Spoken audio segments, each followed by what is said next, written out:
after that. Hello there, and welcome back to another episode of the Sports Hut podcast. As you can tell, I'm back, and everyone has left again. So, talk about everyone's favourite subject when I'm on, and it's going to be rugby. We're talking about the Lions tour of South Africa. I shall hand over to Martin first to see what he thinks of it, if he's actually watched any. Martin? Didn't see it. Good. That's perfect. So I did hear that it got that first call that they had to play the same team twice, and they've been rotating the team so much that you're not actually getting the strongest team out all the time. But apart from that, it's pre-season friendlies. Yeah, 60-minute subs.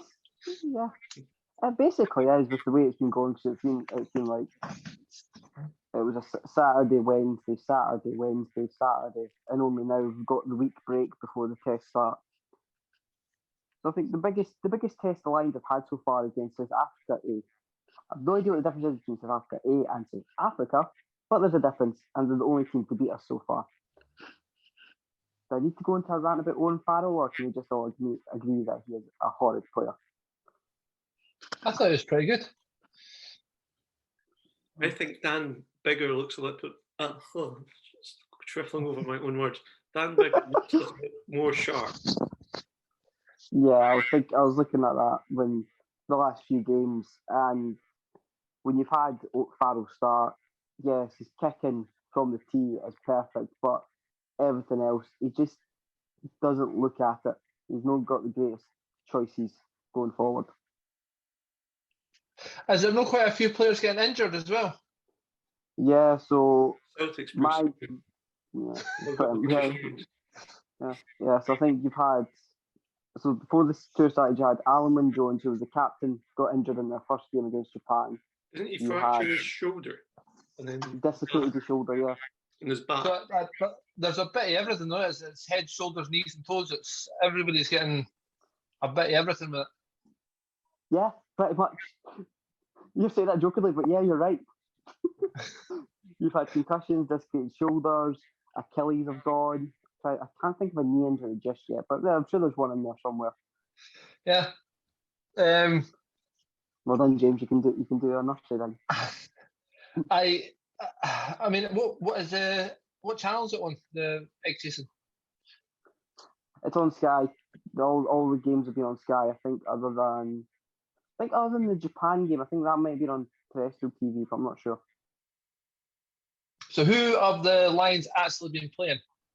I heard they played the same team twice because teams got to pull it. Yeah, so their opening game in Murrayfield was against Japan. They then played the Sigma Lions, and then played the Sea Sharks back to back because the Seashells on seashore. Yeah, trying to say that 10 times fast, yeah. So they played the Lions, they played the Sharks back to back because the Bulls had a positive test. They then played the Springbok or South Africa, and then they played the Stormers. The next three games are South Africa, and South Africa. Why? Because that's what the whole tour test is. You're meant to do a tour. So a couple of years ago it was a tour of New Zealand, so they took on all the New Zealand teams then to face the All Blacks 3 times. It's like a best of 3 series to hoop. And they somehow managed to draw.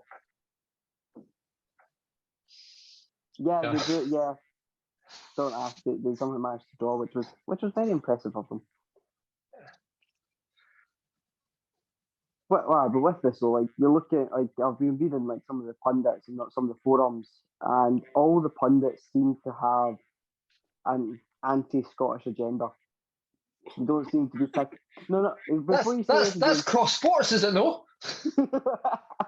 But no, like, you're looking at them picking their 15 for the first test, and you're looking at going, why have you missed out like the Hamish Watson and Ali Price to name probably the 2 most consistent Scottish players.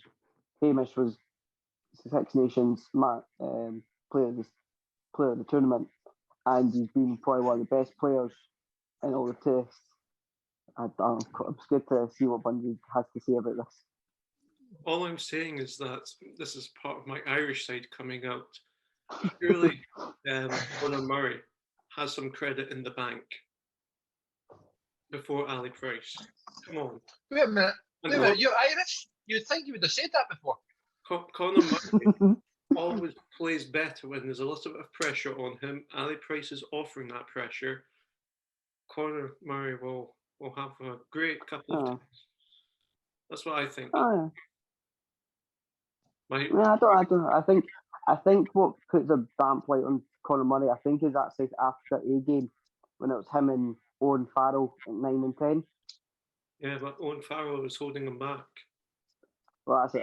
That's basically what I read on all the forums as well. Like Farrell was getting the ball, just kicking it away, and you're like, you kick into space, not to where the guy's standing.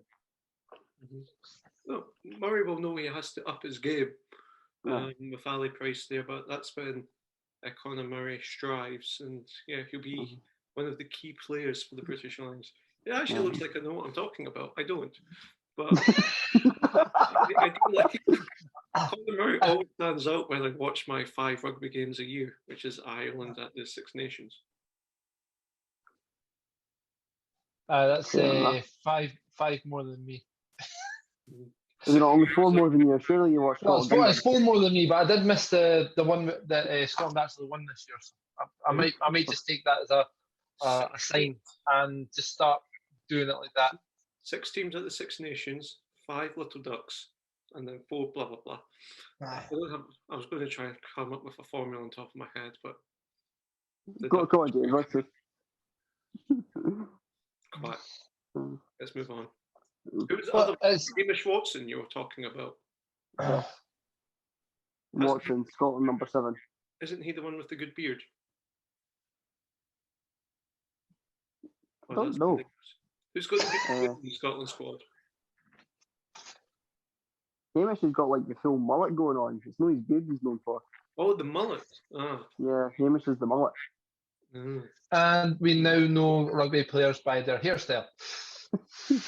It's hard to miss. Isn't it? Hard to miss. They're all Humpty Dumptys. I'm trying to think of rugby players here. Number 7 for England, isn't that Tom Curry? Yes. Yes. Isn't he like one of the best in the world? He's good. I'll give him that a good, I think. But between him, you could start him at 6 and have Hamish at 7. Then you've got the Irish guy. Oh, I can't remember his name. Starts with a B. Is it Bjorn? Is that his name? Bjorn? Yeah, Ty Barron. Him.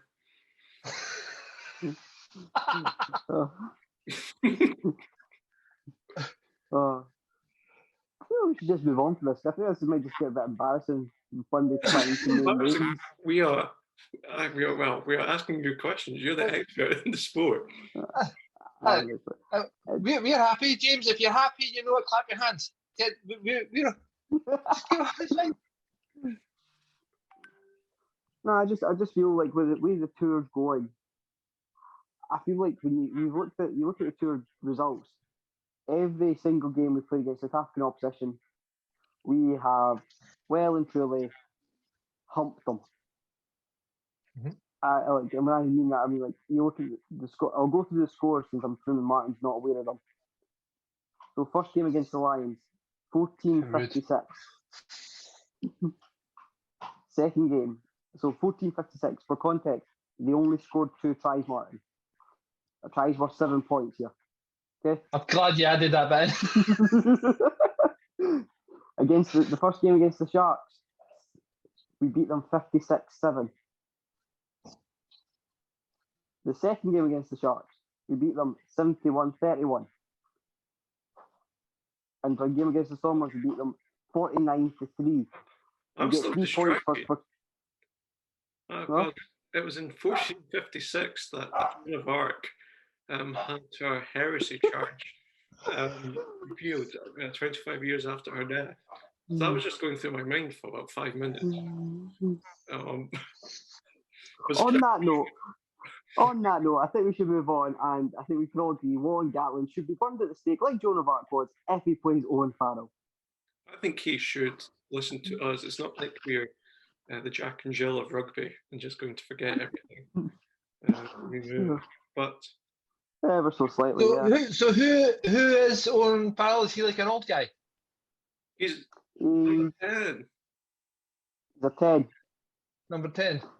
Yeah, he's number 10, and yeah, for rugby terms, he's getting old. He's getting on. So that you don't like this old man? No, Is he, not at all. why not? Is it he's not very good, or is it because he's English? Partly Is it because he's both? English. No, partly because he's English. Partly because for having all the skill that he does, he is somehow such a shit player when it comes to having to make a choice under pressure. He's also I also don't like the way he plays. He's very dangerous when he's tackling as well. And he doesn't get involved.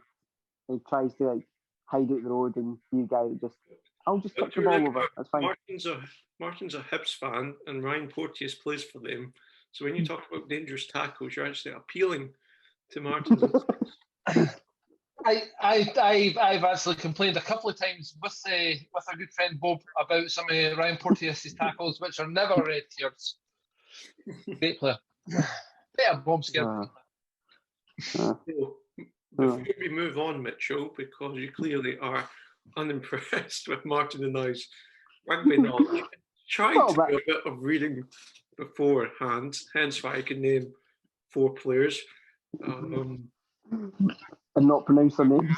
Not pronounce their names, will the British Lions and Irish Lions get a test victory? Will they beat South Africa over the 3 games? I think over the 3, I definitely think the Lions have more than enough to beat the South Africans. But I have a feeling we'll either lose the first game or we'll probably lose the first game. I think the second game will be tight. I think it'll come down to Gatland making a poor selection, going with guys he's got a bit of history with rather than who's actually the better choice. James, what do you think? Do you think we're going to win the 3 games? Do you think we're going to win any of them? I think if Dan Biggar starts and Conor Murray and that number 6 Bjorn, who I don't know how to pronounce, if they all start and they follow my advice, then yes. If they actually use the advice of the rugby experts, then no. Now, I have an opinion on this. I reckon if we hit them early enough, we might get a couple of touchdowns, and there might be a couple of situations where we can hit them for 6, and then after that, after maybe the second or third face-off, we've got a chance to pop the night. Well, they've got a good defence, South Africa, so we might have to go for the field goal strategy. Hit them in the 4th quarter. Yeah, it's a good enough reference as long as Martin understands it. Only we had a Tom Brady. I got that. So moving on from talk of the Lions and such and who should play where, talk about who the best player in the world should be in the Ballon d'Or.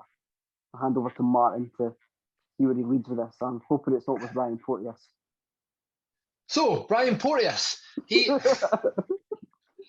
Right, so as the Ballon d'Or goes, it's obviously one of the most coveted awards that everybody wants. Ronaldo and Messi have obviously dominated that for a long time now. First of all, do we think it's about time somebody else won it? I think, was there a winner last year? I think you'd have to go 2 years ago, and I don't know if there was last year, but 2 years ago. I think Modric. Aye. I think last year they didn't put an award out, but Lewandowski was sort of the one that everybody said would have won it, but there wasn't an award. Yeah, I think Lewandowski won the UEFA Men's Player. I think you're right. I don't think he did a Ballon d'Or per se. So you can see that Messi and Ronaldo's times are sort of at the top of that. Is starting to come up. Apart from Messi deciding he's going to be the best player in the tournament at the Copa America.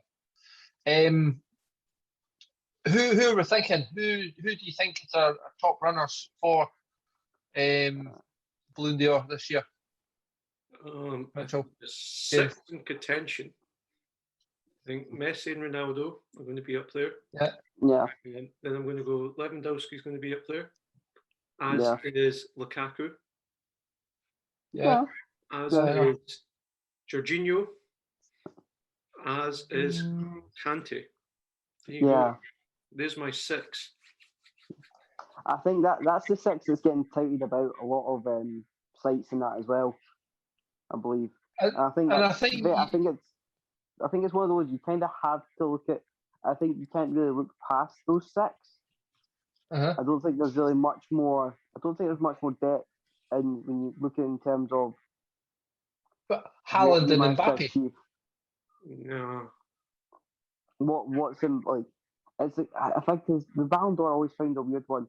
Is it what they've done personally, is like personal achievements, or is it what they managed to accomplish as part of the team?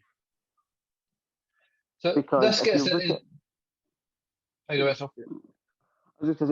you look at, depending on which way you look at it, it can toss a coin either way. Because I think that was, to go slightly off topic, that was the whole greatest of all time debate between Messi and Ronaldo. Ronaldo's won an international trophy, Messi hasn't. Messi has now.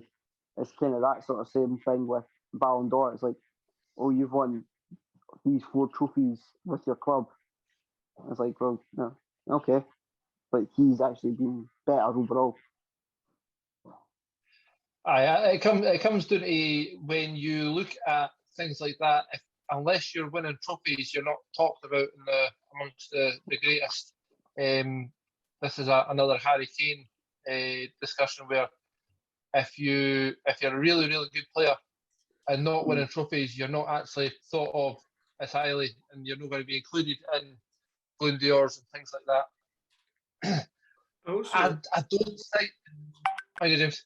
I was going to say it's but like a ring of roses type of situation where you have to actually be in favour to get a chance. If you're outside that circle, outside that ring, to keep the metaphor going, you've got no chance, even if you are performing at that level of Haaland and Mbappe. Isn't the Ballon d'Or voted for by like football writers and such like that? It's not actually by fans. Team captains, football writers, and I think it's a weird voting system, but team captains get a vote, and it's weird because I've seen some of the things for it before. I remember when Russell Latapi was at Hibs, he got a vote as you get to pick 3 players, your best, second best, third best player, and somebody across the world picked Russell Latapi as the third best player. So he ended up 33rd best player in the world in the Balloon d'Or rankings, along with Dennis Bergkamp and stuff like that. So as you get sort of further down, it does get a bit personal because some of the guys just didn't take it seriously. But I think it is important to look at some of the top players. There's probably about 10 that you're not going to drift for the top few. That 10 in the bed that's actually going to win it. I can't see. I think it's probably going to end up being Messi this year, though, because he's won it for Argentina. Keep in mind, Barcelona didn't win anything, and I don't think he had a great season for Barcelona. But he's went to an international tournament. We discussed this before as well, with the international fallacy that you have a good 5 or 6 games and you're a lot better than everybody thinks you are. He's had an extremely good tournament, but is that enough to win a Balloon d'Or? 6 games across of a year? Oh, he did top every stat at that tournament, though. Yeah. Would have Argentina won that tournament without him? Probably not. Probably not. But yeah, at this, I think reputation does go a long way, and they'll be like, oh, Messi's there, he's already won this a few times, he is one of the best players ever to play the game. Some will probably think he is, and that will carry him through to get number 1 votes and get enough points to win.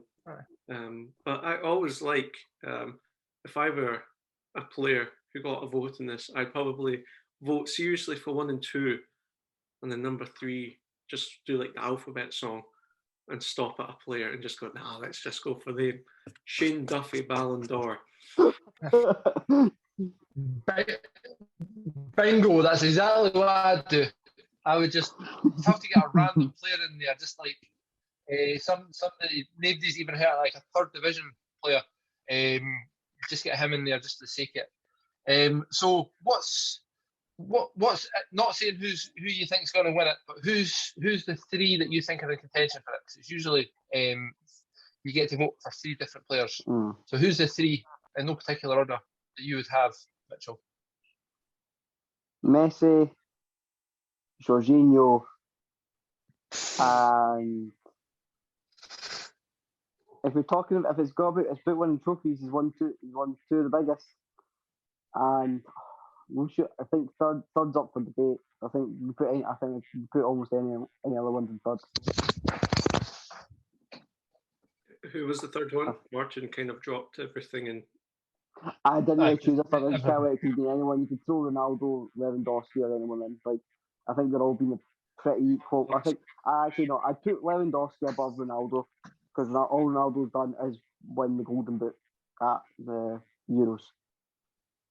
He did carry Juventus as well, so. I don't know, you sort of look, there's a couple of players that are up and coming that aren't quite doing it. I find it weird when we talk about Ballon d'Ors and the best players in the world, because on a football pitch, there's so many different types of players, and Modric winning it before was sort of a change, because usually it was the top goal scorers or everything. But Kante's in with a shout. I know he didn't do. Actually, he did pretty well for France. It's just France done pish. He's done all right at Chelsea. He's sort of won the Champions League with them. I would start to look away from strikers, and although they are the ones that start scoring the goals, and I start looking at. I mean, it was Philip Lam that said it before. There's no point even mentioning defenders within the conversation of Ballon d'Ors, because they're getting nowhere near it. And I think football and football fans have changed to a point now that they're a bit more intelligent and can process the game better, and actually see the hard work, the off the ball work, and the hard work that some of the players like Kante do.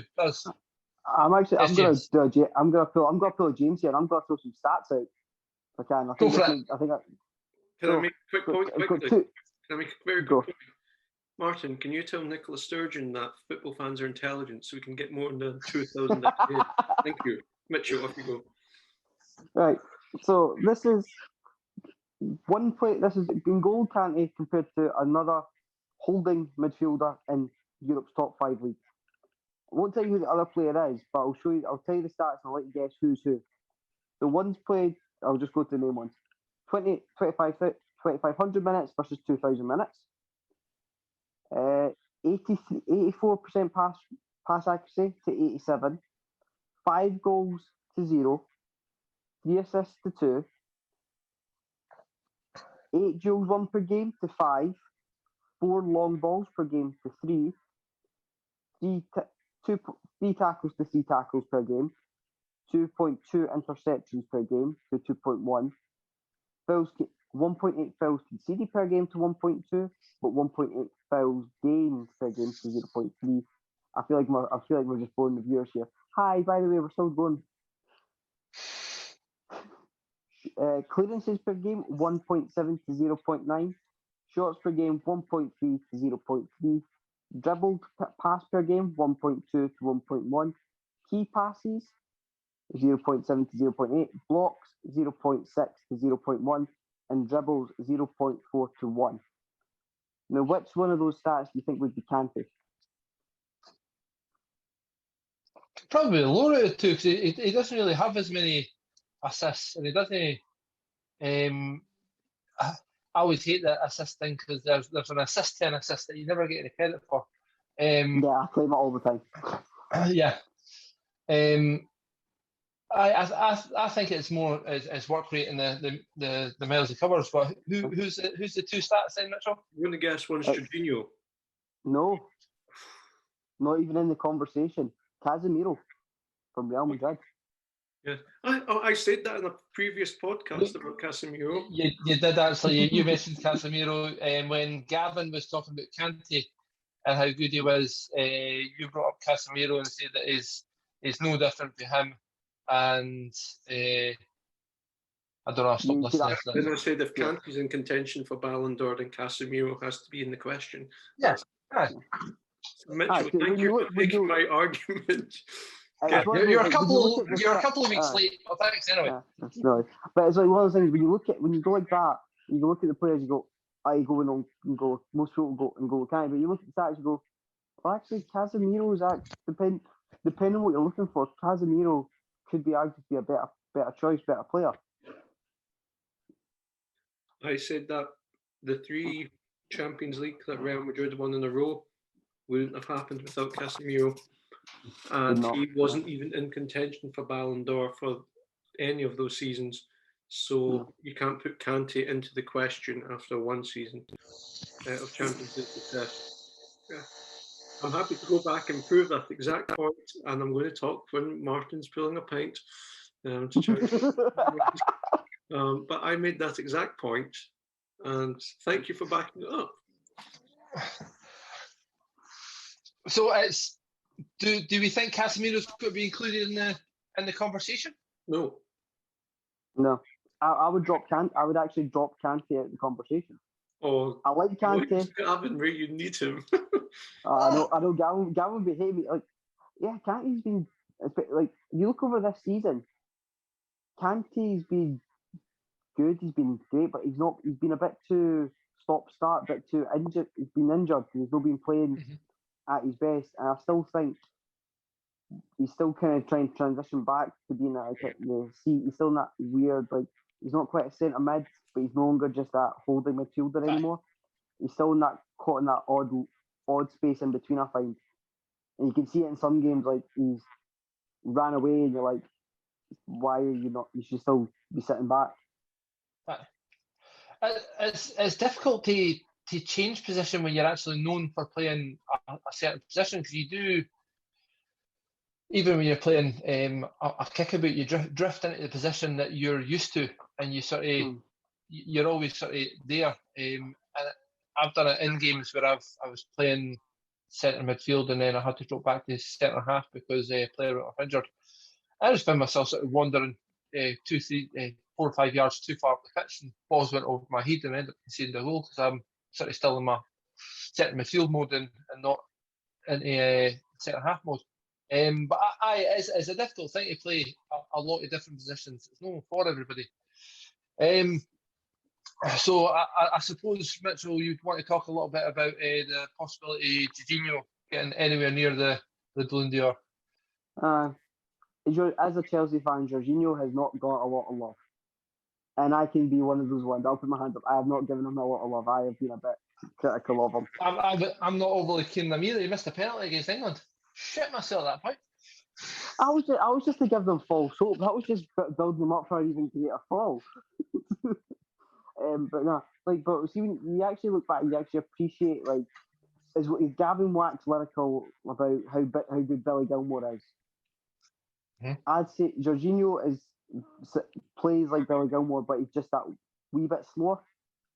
He's a bit slower, but he's a bit more aware of his surroundings. Like when he receives the ball in tight areas, you've seen it for Italy. He can take the ball, tight area, turn, does it for Chelsea, out, and then plays the simple, easy pass that gets you going. And it's that he ticks you over, and you've seen with Italy, he was dropping in, he was covering for the defence, and him along with, again, I think if you're talking about Jorginho, you have to include Chiellini and Bonucci. Those three were a defensive wall, and Donnarumma. Right. But is the winner of the Ballon d'Or just going to be a top goal scorer somewhere? I don't think it should be. It should, if it's meant to be the best player in the world, it should be the best player in the world. Hence why you have to maybe look at someone like Jorginho P1. Champions League, Euros, arguably two of the biggest trophies you can win for club and country. James, what do you think? Do you think it should be talked more about the style of play or the type of player, or is it just assists and goals? Player of the year is subjective. There's no way to measure it. People are naturally drawn to goals and assists, hence why those people are usually the winners of such awards. You hope as data comes into the sport that will end being the case, but no, it won't be. People will still think of the best goals, even still, Messi against Bayern Munich 6 years ago, where he decked Boateng and chipped Neuer. When people talk about Messi, they just think of that goal, and then they think, oh, how beautiful this is for football and how great that moment was, or how great a football player. They don't think about the graft that Jorginho, Kante, Casemiro put in to prevent stuff like that happening. So that's why there'll always be a bias towards attacking players. And so who's your top three? Who are the three that you would have voted for? Well, after saying that, Messi for number one, just because he typical Tory, don't you, son? It didn't take me 2.5 hours after being pinged to do a U-turn, so I'm doing quite good. The wheels on the bus came off on that comment. But they did. But yeah, number one, Messi. Two, Lewandowski. And three, this is the one that I would do a little bit of the alphabet song, as I was saying. I would go full childlike and do like a hot bus Grand Cross and go Donnarumma, just for something different. The guy that's going to be sitting on the bench for PSG. Yeah. I think top three, Messi will undoubtedly be included in the top three. He didn't necessarily have a bad season for Barcelona, even though they didn't win the league. He still sort of covered the stats that he always covers. And obviously, him carrying Argentina through the Copa America kind of justifies him with a place definitely in the top three. There's players that sort of you want to see there, a De Bruyne or something like that. He has done it. He's probably injured a bit much now. Lukaku, I couldn't argue what he's done with the Inter. Has Ronaldo done enough to justify a place? I don't think he has. Mbappe, probably not. They didn't win the league. Haaland, again, he'll score goals, but no, doesn't add a lot more to his game that to justify a Ballon d'Or. The thing that takes Haaland out is that he wasn't at the Euros. Yeah, and again, this is what I discussed before with people like George Best, who was undoubtedly one of the best players ever, but never went to a World Cup because he's from Northern Ireland. And at that point, they didn't have a good enough team to sort of be at that level. And it's hard to sort of to chastise them for that, but I think definitely Messi, Lukaku, and I'd throw in a De Bruyne. That'd be my three choices. Probably Messi to win it, I would think. It's hard to see past Messi winning it, considering he's now won his first international trophy. It's just weird that Kenny's played. I don't know how many games it was. It's probably 6 games. He's played, probably been one of the best players on the pitch for the whole 6 games, and that's enough to win a Ballon d'Or. It's a bit much, because if he had a terrible tournament, he wouldn't even be in the conversation. It's like I watched part of the Copa America final, and it wasn't Argentina being good; it was Brazil being bad that won the match. So it was a bit like, if you like, most people wouldn't watch it. When you look back, it's like, well, he didn't really win it. Like, he got them there, but he didn't really win it. It was kind of Brazil beat themselves, and it was Rodrigo de Paul to he played the ball in behind Lodi for Di Maria to do that beautiful lob of Ederson. So like Messi's not involved in that. No. But again, as you say, there's like a. I think it was the only goal that they scored that he wasn't involved in. I think the whole tournament, I think he was involved in just every goal. But I suppose that's probably about as much as we can say on the Ballon d'Or. James, what's been attracting your fancy during the transfer speculations? Has Celtic actually bought anybody yet? We have. I know, and there's more coming. And it's not a 15-year-old escort for Lee Griffiths. No. We have signed somebody from Japan. We've signed somebody from Israel, and we're getting somebody from. He's Swedish, but he currently plays for Rubin Kazan. So it's looking upbeat and positive, but far too soon for Midtjylland, and I fear what the result could be for that. But I was going to start with the English Premier League and some transfer rumours there. And I think this could be quick fire. So is it realistic and do the team need them? Okay. So today in The Sun, it was reported that Chelsea are going to put in a £50 million bid in for Robert Lewandowski, who is 32 years old. Is £50 million worth it for a 32-year-old? And is it what Chelsea need? Yes and yes. Yes and yes. You're not Mitchell, but okay. Quick explanation. I'll let Martin go. I'll let Martin explain. No, just yes and yes. That's me done. Yes and yes. I was knowing this. No, not worth it. Yeah, I wouldn't put as good as Lewandowski is. There always is still that little. He's had a couple, knee injuries. Not recently, but he's had a couple. It's always a case of wonder when will that play back up, and then it's not a case of it's 50 million on a 32-year-old. You're with Chelsea's transfer policy. You're lucky if he's going to have a 2-3 year contract. And then another name that was linked to Chelsea was Harry Kane, who is 28 years old, but the figure was 100 million. So 4 extra years, but £50 million more, double the fee. Who would you want, Kane or Lewandowski? I would take. I'm going to say I would take for what Chelsea need. I'd take Lewandowski. Lewandowski, Martin. Yeah, Lewandowski. Good option. You keep him with Spurs. That leaves it right open for Kane to go to Man City. We were not talking about that. A little bit of explanation behind that though. Like Chelsea need a number 9. They need an out-and-out goal scorer, and that's what Lewandowski is. Kane is not an out-and-out number 9. He's a hybrid between a 9 and a 10. I feel. If you looked at him in the Euros, he wasn't like every time the ball went in the box, he was on the edge. He wasn't in the box. He wasn't sniffing for that goal. I was going to make, you said it's between 9 and the 10. I was going to make a 9 3/4 joke, but Graham Potter's not the manager, so there's no. So it's fine. There's no joke there. No. I'm doing the rounds. This was in the Daily Mail today.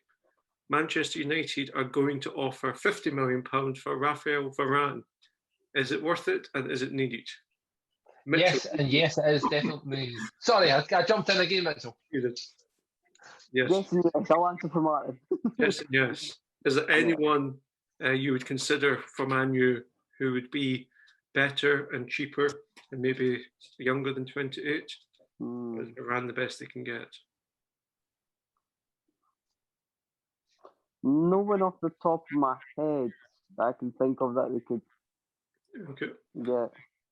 So another one doing the round was that Man U, again, are also going to be offered Vinicius Jr. from Real Madrid for Real Madrid to raise funds for PSG. This was in the Daily Mirror.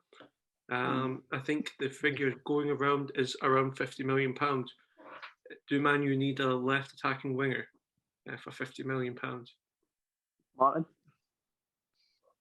No, really. I think you'd have to offload some of the players. I'm not keen on Rashford. Every time I watch him play for Man United, he always loses something. Greenwood's coming through, and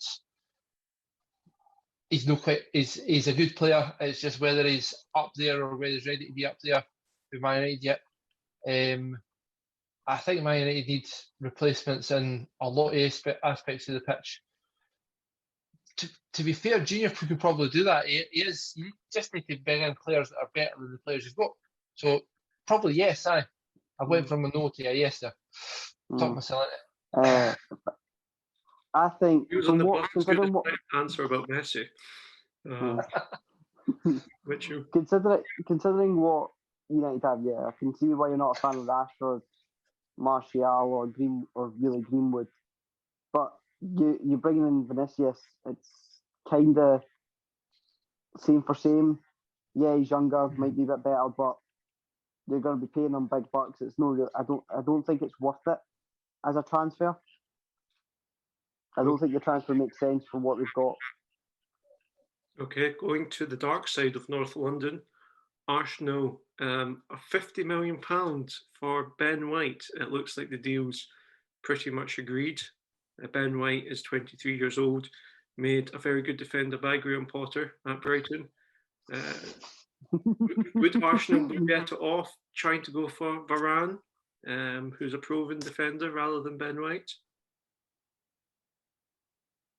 No, as Arsenal, they're going to go for the cheap option. But it's the same price they're going for. Same price. No, he's a bit younger, so they're getting more for their money from it. Yeah. I would say Ben White's Ben White and Varane. Varane's got more experience, but Ben White's younger, so you can potentially have him for more years. And I think Arsenal's backline isn't as terrible as it has been, but I think you need. I watched them against Hibs.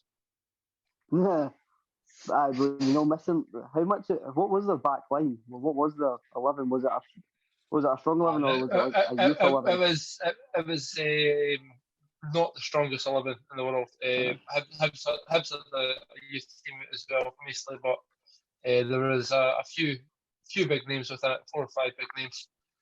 Definitely not the goalie. So Ben White, is he going to be a good signing for Arsenal? Yes, no? Yeah, I think so. And £50 million, is it worth it? I'd say that's relatively cheap, actually.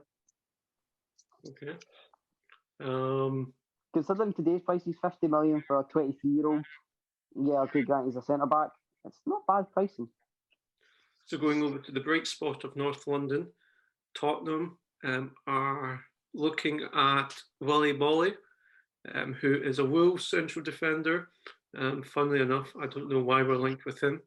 Do you think Spurs need another centre back? Why didn't they go for Connor Cody? Good question. Let's move on. I was going to say, what about were they not in talks with that Jules Conde from Sevilla? Were they not Spurs? What happened with that? Is he Portuguese? No, he's Spanish. I think he's French, actually. Yeah, they're still in conversation. But part of the deal is Sanchez moving over. So I think because there's 2 contract negotiations there, it's taking slightly longer than would have been ideal. Another one. Transfer search for Spurs. So this is going to be the final English football one. Then we'll go to the Scottish football. Barcelona are obviously trying to sell players off. One of them is Griezmann. He's been linked with Chelsea, Man City, Liverpool. What team would Griezmann suit best in the Premier League? Liverpool. Martin doesn't look so sure. I don't know if they suit any of the teams. Chelsea, if anybody, but probably more Man City. I would think Man City. Man City. And how much would you pay for him? Considering you're going to take the piss out of this one because Barcelona need rid of him to get rid of the wages. You're going to offer like £3.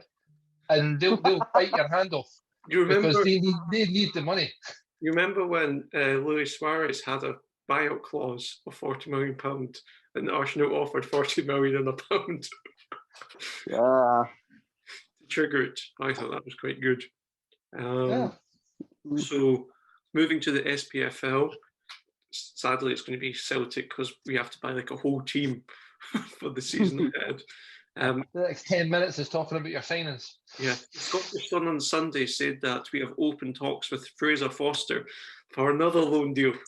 Well, first of all, yes and yes. yes and yes. I'm going to say no.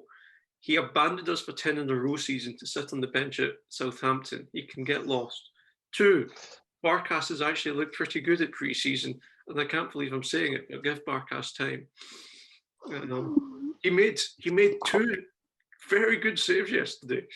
I was very impressed. What was the score yesterday? Well, 1-0, but Scott Bain was in goals when we conceded. Barkas kept a clean sheet, which is, I think, the first time ever in a Celtic strip. So, improvements and respect.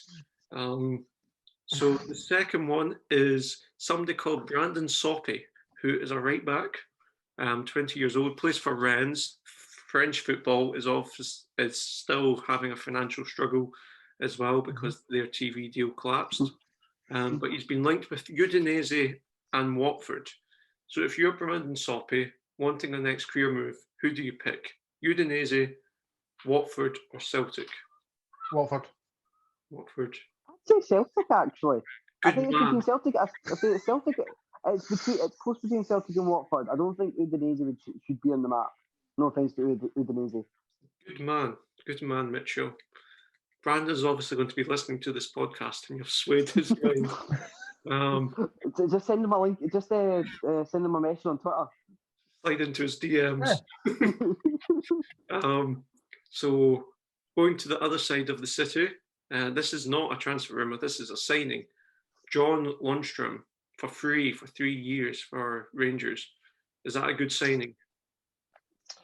Yeah. I always find it weird with these because the amount of players that will come from England being established, decent players, then come up to Scotland and just not do it. So I'll hold my opinion on it until he's actually played a couple of games. Players like Joey Barton's came up here and thought, I'll just walk about in Scottish football, and he's not been able to do it.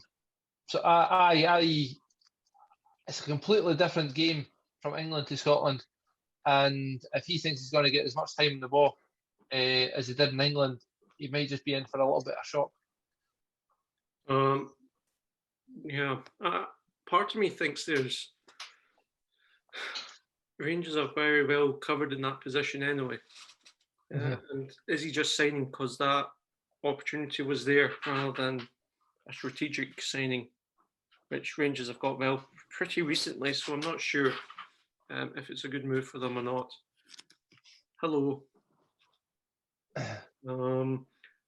Another one with Rangers is somebody called Joey Veerman, who plays. Is this not Joe Veltman? Yeah, Joe Veltman, cracking player. So Joey Veerman. Apologies for the dog. Who plays for Hellas Verona, apparently going to sign for Rangers for another central midfield player role. Do Rangers need another central midfielder? So who have they still got in central midfield? They still got Arfield, they still got Davis. Jack. Who else have they got? Jack, Kamara. Well, Kamara will be away to Brighton. Yeah, Hadji. Hadji's more a forward rather than midfield, though. Aye, but it's still an attacking midfielder. I would put this. They're kind of covered in the centre midfield role in case. And I watched a little bit of the Rangers Arsenal game, and I think Lundstrom was playing wider. Seemed to be up against Tierney a couple of times. So whether depending on what they want to do with that, but you can't sign 6 central midfielders and have them all playing all the time. Yeah. Another one doing the rounds, going to the west side of Edinburgh.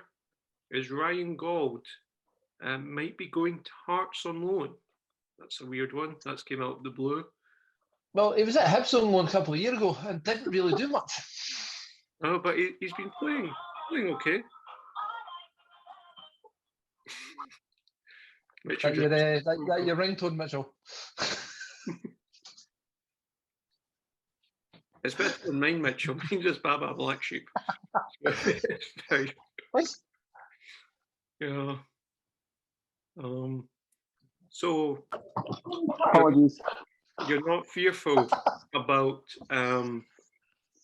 Ryan Gauld potentially going to Hearts? I don't see it happening myself. I don't see it happening. I don't think his style of football matches in with Hearts punt it and run. When he was at Hibs, I don't know if he didn't get with the manager or what he was like in training, but he didn't get a lot of minutes. He did. You could see flashes of what he could do, and whether it was a fitness thing, and then he's obviously went to Portugal and he actually done pretty well there. But I think if he wants to get himself back into the Scotland setup, it's going to be difficult. It's obviously difficult. He's been playing well in Portugal and not getting a look in. Probably better coming back to Scotland to get games for Scotland in the run up to the qualifications for the World Cup. Mm-hmm. And then going to the east side of the city of Edinburgh, there's a hole in the midfield for Hibs after today's news. Stephen Mallon has joined Helenex Yeni Malatyaspor from the Turkish Premier League. Turkish team. And as we covered on the podcast about 6 months ago, he's been on loan there for the past 6 months. Yep. Has he? Yeah. There you go. Big follower of Hibs. So there's no hole in the Hibs midfield after that. So my segue didn't work. But now that I can't see any rumours relating to Hibs, who do Hibs need, Martin? I've spoken about this before, where we've brought a couple of players in to sort of refresh things, but really it's keeping the good players that you've got. So Nisbet I do. And Nisbet you can get Griffiths on loan. Me take Nisbet. I can't see it happening. I think Griffiths is going to struggle to go anywhere just now, I think. Power enough for Aberdeen, does he not? What was Yeah. that? I think that was the Baba Black Sheep that he's got up there. I think for Hibs, I can't see us starting the season with a full quota of players. I think there will be one or two attracted from money to down south. I think looking at it, the issue that Scottish League has is it starts 2 weeks before the English League. So the English League aren't overly fussed about bringing players in straight away. They're sort of waiting for closer to the end of the transfer window. And I just want to sort of tie our better players down and keep them. So I think that's the transfer rumours done. There's a lot, but I've tried to keep it narrowed down. Not like last time when Bruce did it and we were jumping in planes and going from one city to the other side of the world and then back again. Yeah, not very economic or environmentally friendly. Bruce's travels. I kept them domesticated, COVID secure, no need to quarantine in my transfer rumour. But yes, there you go. Everything's going to be fine at Tottenham. Yeah, keep telling yourself that as you're rocking back and forward, cuddling your knees.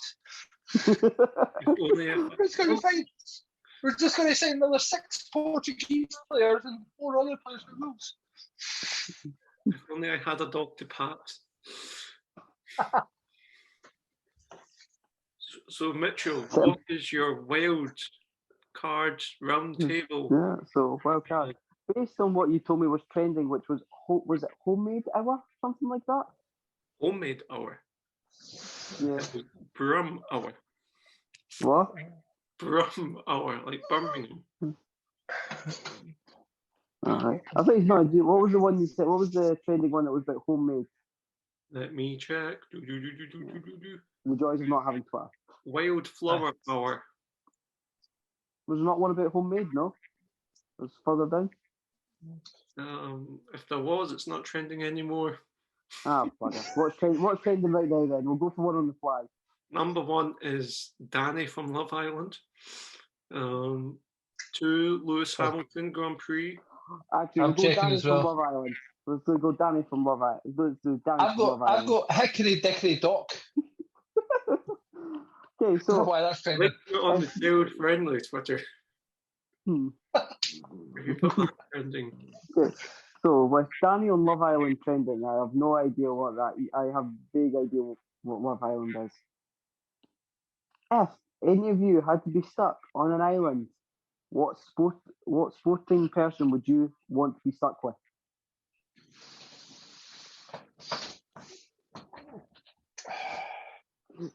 Unlike Love Island, you do not have to be romantically involved with them. That is your own choice.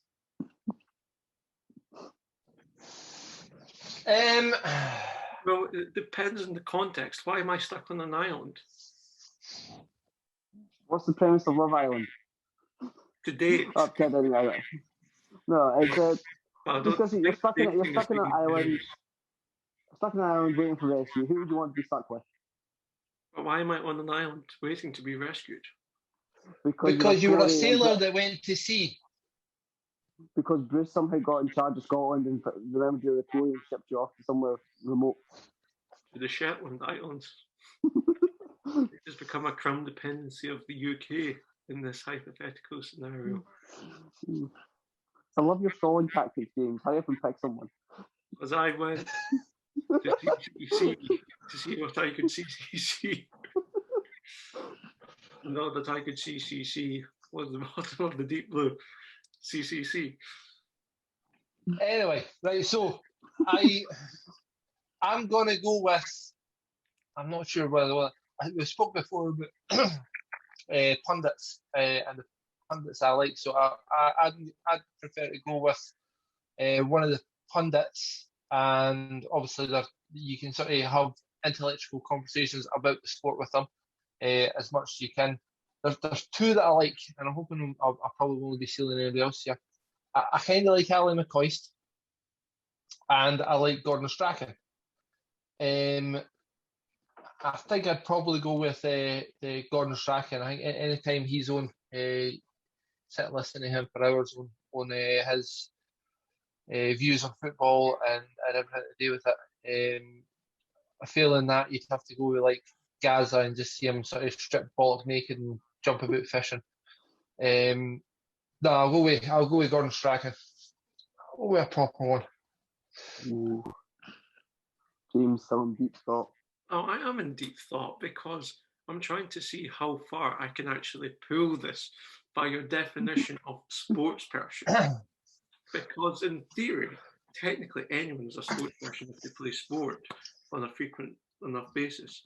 And Mary Queen of Scots was a regular golfer. So is Leaf Links. And I would like to have a conversation with Mary Queen of Scots pre-head falling off. You made a sense out of that time. Yes. And plus, if I got hungry, Mary had a little lamb. So I could have a nice bit of meat to keep me full. But I think that's stretching the question. So I am going to go for. I still don't know. Maggie Thatcher, because she was a hockey player. No, not Maggie. I am going to go for Tommy Burns, Celtic legend. And just, there's so many people. Billy McNeil, Jockstein, all that. Could have been any of them. Jimmy Johnston.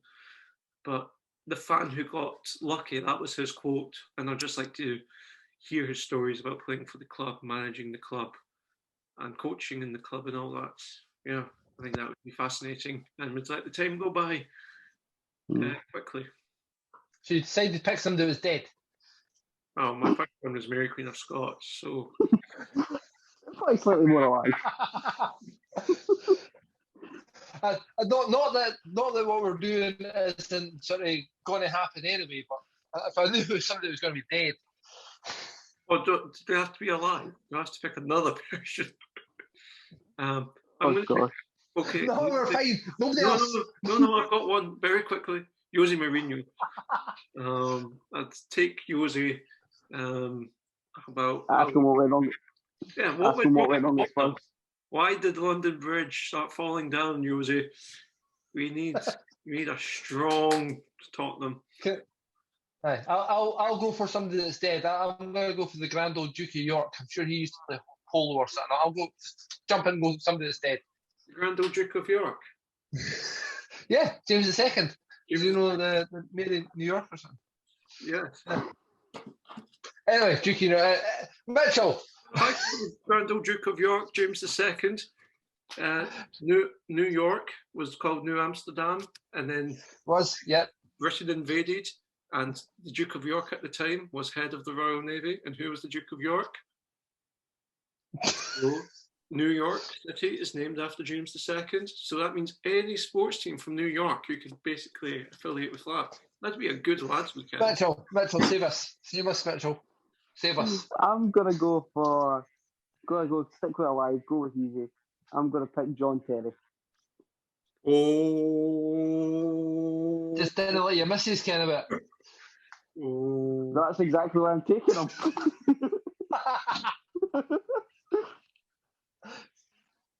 London Bridge is falling. Aye. Thankfully, Spurs never built it, otherwise we'd never stay standing. So what would you do with John Terry on the island, just apart from doing the hokey pokey? Well, Terry is like the captain, leader, legend. He is of Chelsea. It's just nice to hear what it was like, and because he's had title wins under Mourinho, with Conte, and obviously Champions League with Di Matteo. I'd also love to know what was going through his head. He got sent off against Barcelona in the semi-final. What about when he missed the penalty? No, that's fine. That we can skip over. I would ask him what was going through his head when he didn't play the final but wore the kit for the trophy. The full kit wanker. Aye.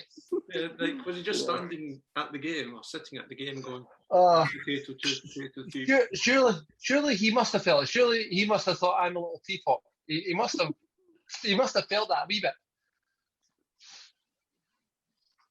I'd like to find out. Imposter syndrome, literally.